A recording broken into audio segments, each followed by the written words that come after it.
High above crowded streets, gridlocked traffic, and tangled alleyways, a quiet revolution has been unfolding. It glides gently over mountains, rivers, and even skyscrapers. No horns, no traffic lights, no fumes, just the soft hum of progress in motion. What once was the humble tool of ski resorts and mountain hikers is now one of the world's most inspiring public transport stories. The gondola lift, yes, the very same cable car you might have ridden as a tourist, has transformed from novelty to necessity. From South America's most dangerous neighborhoods to the world's densest cities, the gondola has quietly lifted people, communities, and economies into a new era of mobility. But how did a technology originally designed for snowy peaks become a lifeline for millions? Why are some of the world's most ambitious cities betting on cable transit as the future? And why are gondola lifts succeeding where buses, trains, and subways have failed? This is the untold success story of the gondola lift. The roots of this floating transport marvel go further back than most people realize. Long before steel towers and automated drive stations, early forms of ropeway transport were being used in mountainous regions of Asia and Europe. Ancient Chinese farmers devised basket systems rigged with pulleys to cross gorges and rivers. In the Alps, villagers hauled hay and firewood up steep terrain using manually operated cable systems. While these primitive contraptions didn't resemble modern gondolas, they set the foundation for what was to come. The real breakthrough happened in the late 1800s, particularly in the Swiss and Austrian Alps. As mountaineering and skiing gained popularity, there was a demand for a more efficient way to scale heights. The very first ski lifts and cable cars were built not just for fun, but as a response to the economic value of tourism. Early gondolas were crude, often with open cabins, minimal safety features, and wooden supports, but they served their purpose, getting people to the top. As engineering advanced in the early 20th century, gondolas began to evolve rapidly. Enclosed cabins, more reliable cable systems, and electric motors replaced human or animal power. Soon, what was once a novelty became a staple of alpine infrastructure. Resorts like Chamonix, Zermatt, and St. Anton saw growing networks of aerial lifts that made it possible for tourists to reach otherwise inaccessible locations. These systems were not only faster than hiking, they also allowed for year-round use regardless of weather conditions. For decades, the gondola was confined to mountain tourism. It carried hikers in summer, skiers in winter, and earned resorts millions each year. Yet even as it became a luxury transport mode for vacationers, few imagined its potential in everyday urban life. That all changed in the late 20th century when a city in crisis turned to an unlikely solution. In the early 2000s, the Colombian city of Medellin was grappling with a deep social divide. Hillside communities, many built informally, were isolated from the city's economic center.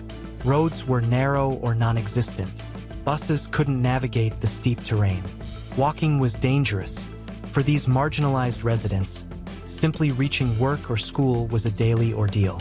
But Medellin's new city leadership wasn't interested in traditional answers. They saw potential in a technology that could float above the city's problems, literally.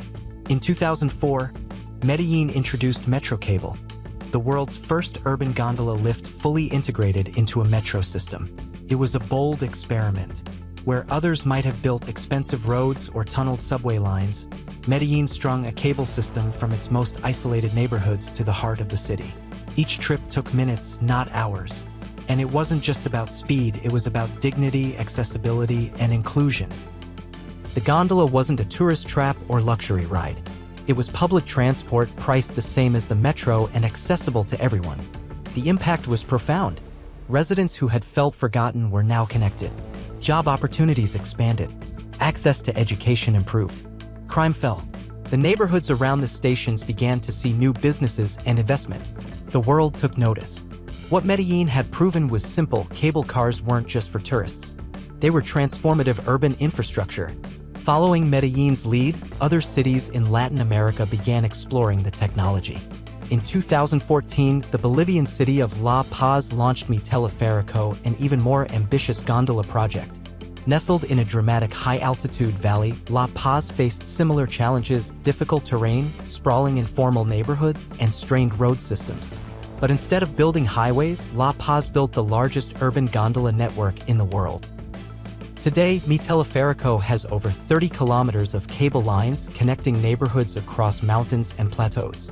With 11 lines and dozens of stations, it serves over 300,000 people a day. And it keeps growing. The system is efficient, eco-friendly, and has reduced the city's reliance on polluting minibuses. In a region where public transport is often unreliable and dangerous, the gondola offered something rare: safety, reliability, and dignity. But Latin America wasn't alone in embracing this airborne solution. In Mexico City, the cablebus system launched in 2021, giving residents in hard-to-reach areas of Iztapalapa a clean, rapid, and affordable transit option. Similar systems now exist in Caracas, Santo Domingo, Rio de Janeiro, and Santiago. Africa has joined in too. Cairo, Lagos, and Kigali have all announced plans for cable car systems to connect dense, underserved districts. In many of these cities, the gondola is not just a transport choice, it's the only one that makes sense. Subways are prohibitively expensive, often costing hundreds of millions per kilometer. Buses require wide, well-maintained roads and contribute to traffic and pollution. By contrast, gondolas require minimal land. They can be built quickly, often in under 2 years, and cost a fraction of a metro line.